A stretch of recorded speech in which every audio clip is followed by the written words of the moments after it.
하나님 말씀 마태복음 9장 18절부터 26절까지 다 같이 읽겠습니다. 예수께서 이 말씀을 하실 때에 한 직원이 와서 절하고 가로되 내 딸이 방장 죽었사오나 오셔서 그 몸에 손을 얹으소서 그러면 살겠나이다 하니 예수께서 일어나 따라가시매 제자들도 가더니 12회를 혈루증으로 앓는 여자가 예수의 뒤로 와서 그 겉옷가를 만지니 이는 제 마음에 그 겉옷만 만져도 구원을 받겠다 함이라.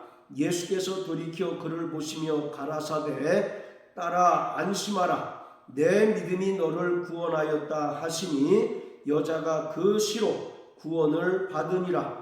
예수께서 그 직원의 집에 가사 피리 부는 자들과 헌화하는 무리를 보시고 가라사대 물러가라 이 소녀가 죽은 것이 아니라 잔다 하시니 저들이 비웃더라. 무리를 내어보낸 후에 예수께서 들어가사 소녀의 손을 잡으심에 일어나는지라 그 소문이 그 온 땅에 퍼지더라. 아멘. 본문은 짧은 구절 안에 두 가지의 사건이 기록되어 있습니다. 첫 번째는 한 직원의 딸이 죽었으나 예수님께서 죽은 딸을 고치신 사건입니다. 여기서 한 직원이라고 기록되어 있지만 이 직원이라고 하는 말은 방백 또는 통치자를 지칭합니다. 그래서 이 말씀과 병행 구절인 마가복음 5장을 보면 이 직원은 회당장이었고 그 이름이 야이로였다는 사실을 분명하게 알 수 있습니다. 자, 그리고 또 하나의 사건은 12해 동안 혈루증으로 고생하는 여인이 예수님께 나와 예수님의 겉옷가를 만지자 즉시로 혈루의 근원이 마른 사건입니다. 자, 그런데 특이하게 이 두 개의 사건이 순차적으로 기록된 것이 아니라 직원의 딸이 죽었다가 살아난 사건이 문장의 앞과 뒤에 배치되어 있고 그 중간에 혈루증 여인의 사건이 기록이 되어 있습니다. 이러한 문장 구조를 교차 대꾸법 또는 샌드위치 구조라고 합니다. 우리가 샌드위치를 보면 위아래에 빵이 있고 중간에 맛있는 고기와 신선한 채소가 있듯이 문장의 앞과 뒤에 죽은 딸이 다시 살아난 사건이 배치되어 있고 그 중간에 12회를 혈루증으로 고생하다가 예수님의 겉옷을 만지자 즉시 고침받은 여인의 사건이 기록이 되어 있습니다.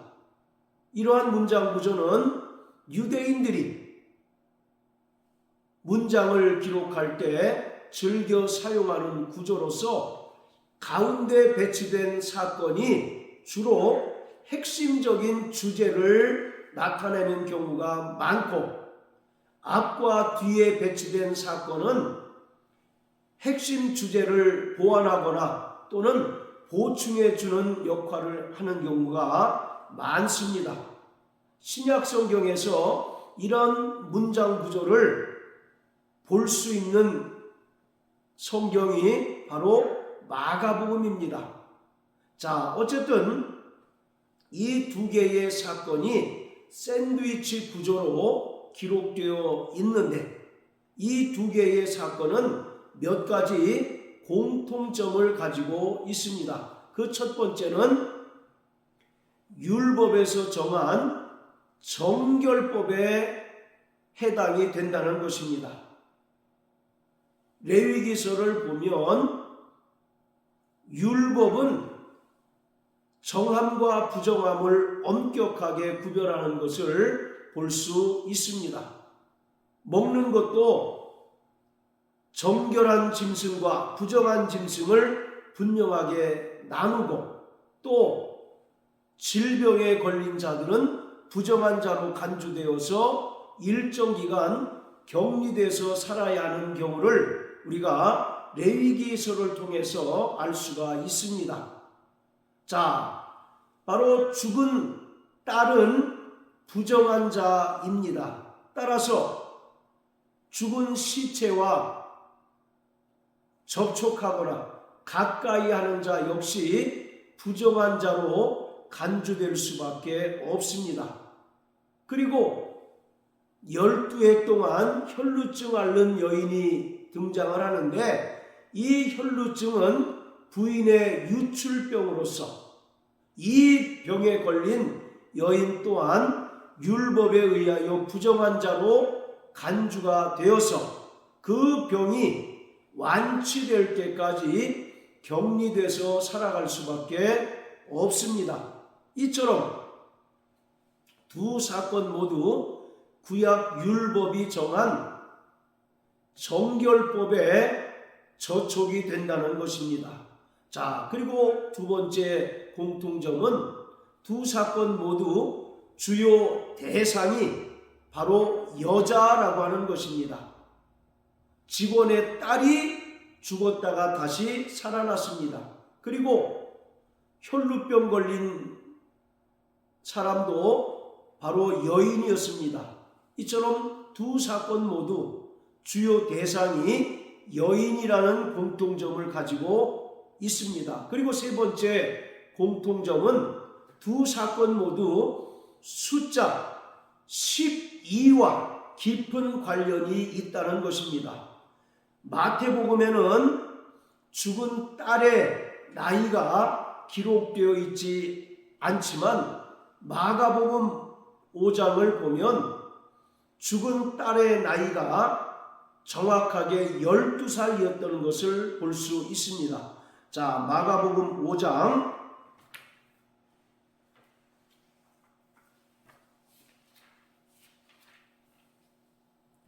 40절부터 42절까지를 봅니다. 저희가 비웃더라. 예수께서 저희를 다 내어보내신 후에 아이의 부모와 또 자기와 함께한 자들을 데리시고 아이 있는 곳에 들어가사 그 아이의 손을 잡고 가라사대 달리다금 하시니, 번역하면 곧 소녀야 내가 내게 말하노니 일어나라 하심이라.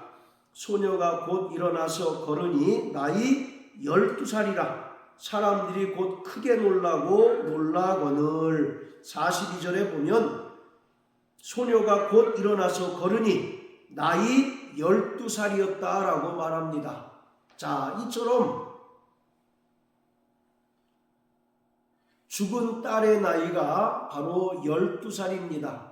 그리고 이 여인이 혈루병으로 고생하던 그 기간 역시 바로 12해입니다. 이처럼 두 사건 모두 12라고 하는 숫자와 깊은 관련이 있습니다. 따라서 오늘 본문에 나타난 이 사건은 단순히 예수님의 치유를 나타낸 것뿐만 아니라 이 사건을 통해서 예수님께서 읽는 독자들에게 대단히 중요한 메시지를 주고 있다는 것을 우리가 간파해야 합니다. 두 사건 모두 예수님께서 이 땅에 메시아로 오신 분임을 나타내는 중요한 이적입니다. 뿐만 아니라 주님께서는 이 사건을 통하여 이스라엘의 구원을 말씀하고 있습니다. 직원의 딸이 죽었고 또 여인이 12해 동안 혈루증으로 앓고 있었다는 것은 바로 이 두 여인이 바로 이스라엘 곧 유대인들을 가리키고 있다는 것을 가리키고 있습니다. 자, 우리 구약성경 스가랴서 2장을 다 같이 보시겠습니다. 스가랴서 2장 10절입니다. 여호와의 말씀에 시온에 따라 노래하고 기뻐하라. 이는 내가 임하여 내 가운데 거할 것임이니라. 바로 여기서 시온의 딸이라고 하는 것은 이스라엘을 가리키고 있습니다. 자, 또 9장 9절입니다. 시온에 따라 크게 기뻐할지어다. 예루살렘에 따라 즐거이 부를지어다. 보라, 내 왕이 내게 임하나니 그는 공의로우며 구원을 베풀며 겸손하여서 나귀를 타나니 나귀의 작은 것 곧 나귀 새끼니라. 여기도 보면 시온에 따라 예루살렘에 따라라고 호칭하고 있는데, 시온의 딸과 예루살렘의 딸은 바로 이스라엘을 가리키고 있습니다. 따라서 오늘 본문에서 직원의 딸이 죽었고 또 12해 동안 혈루증을 앓는 여인은 바로 이스라엘을 가리키고 있습니다. 이스라엘이 하나님께서 모세를 통하여 주신 율법을 통하여 스스로 의로워지려고 무던히 애를 쓰고 또 율법의 행위를 통하여 구원 얻으려고 무던히 애를 쓰지만, 하나님 보시기에는 죄인이고 또 하나님 보시기에는 부정한 자로서 그들은 이미 죽은 자라는 것입니다. 그리고 예수님께서는 이스라엘의 구원을 위하여 오신 분임을 이 사건을 통해서 우리에게 말씀해 주고 있습니다.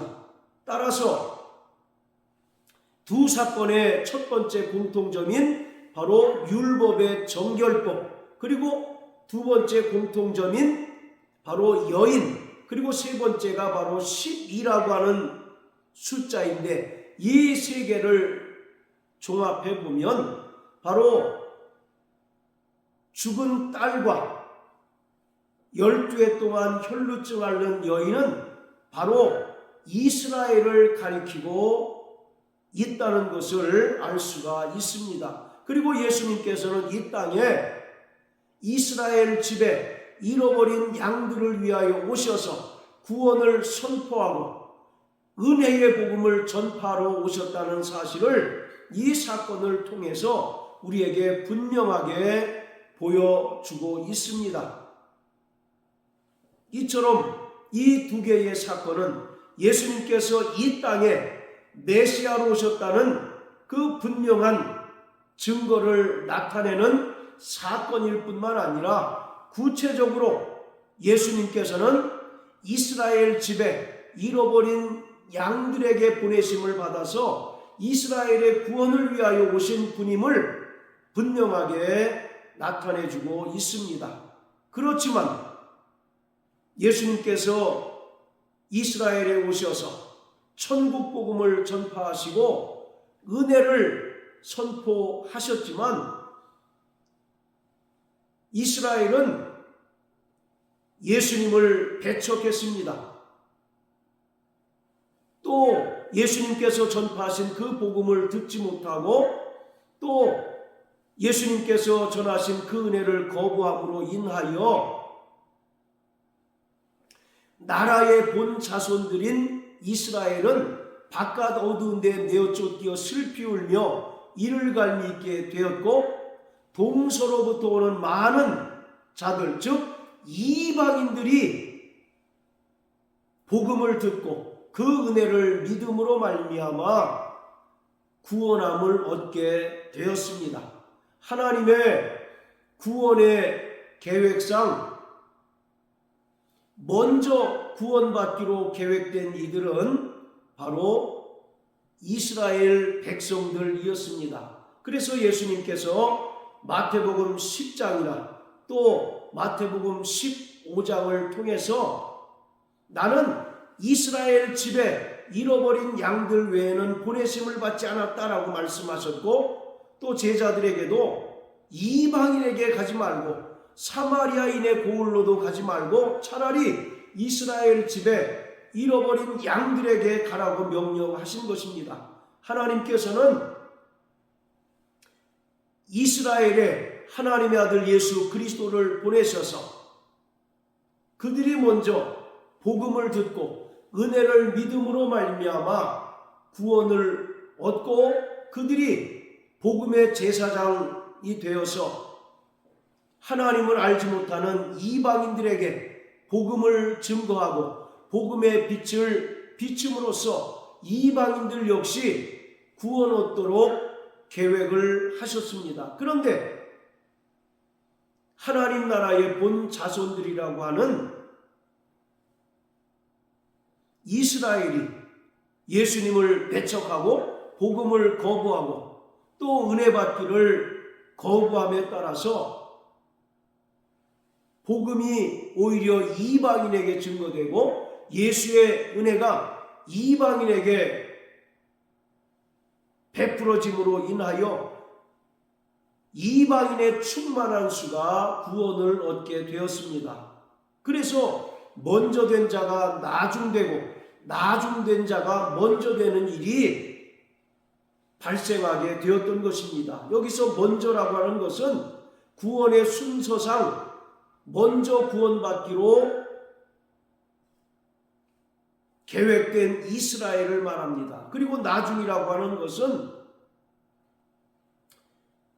하나님의 구원 계획상 나중에 구원받기로 계획된 이방인들을 가리키는데 그 구원의 순서가 역전되는 현상이 나타나게 되었습니다.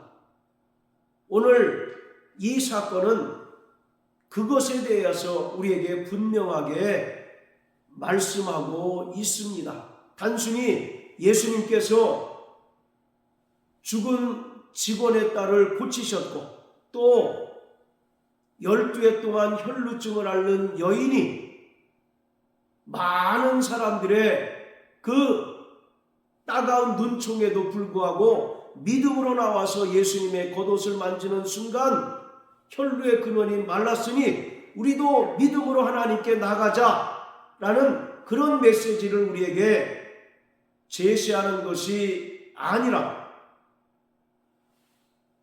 이스라엘과 이방인의 구원의 관계를 이 사건을 통하여 우리에게 분명하게 말씀하고 있는 것입니다.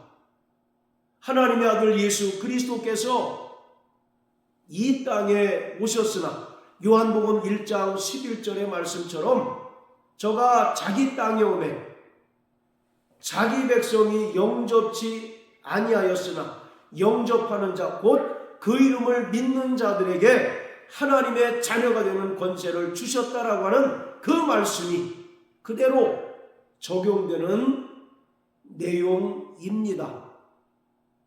사도 바울은 로마서 11장을 통해서 하나님의 그 구원의 섭리가 깊고 부요해서 인간의 지혜와 인간의 생각으로 도무지 측량할 수 없다라고 말씀하고 있습니다. 하나님께서는 죄인된 인간들을 구원하시기 위하여 하나님의 아들 예수 그리스도를 보내주셨습니다.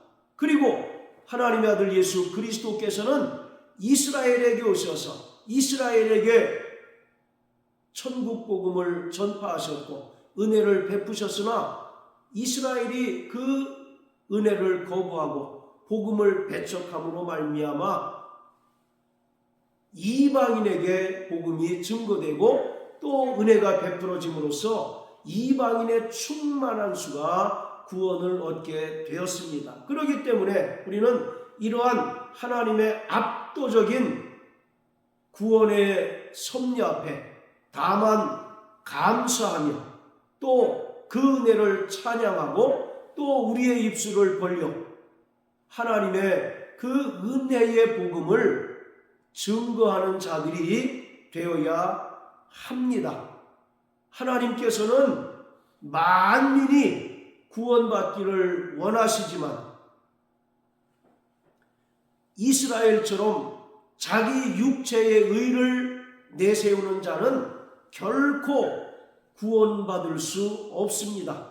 예수님께서 분명하게 말씀하시기를 건강한 자에게는 의원이 쓸데없고 병든 자에게라야 의원이 쓸데있다라고 말씀한 것처럼 자칭 의인이라고 자부하는 이스라엘은 먼저 된 자로서 나중될 수밖에 없었던 것입니다. 그러나 하나님을 알지 못하고 하나님의 언약 밖에 있던 이방인들이었던 우리가 웬 은혜인지 하나님의 은혜가 베풀어지고 또 천국 복음이 증거됨으로써 그 복음을 듣고 돌이켜 회개하고 은혜를 믿음으로 말미암아 구원함을 얻게 되었습니다.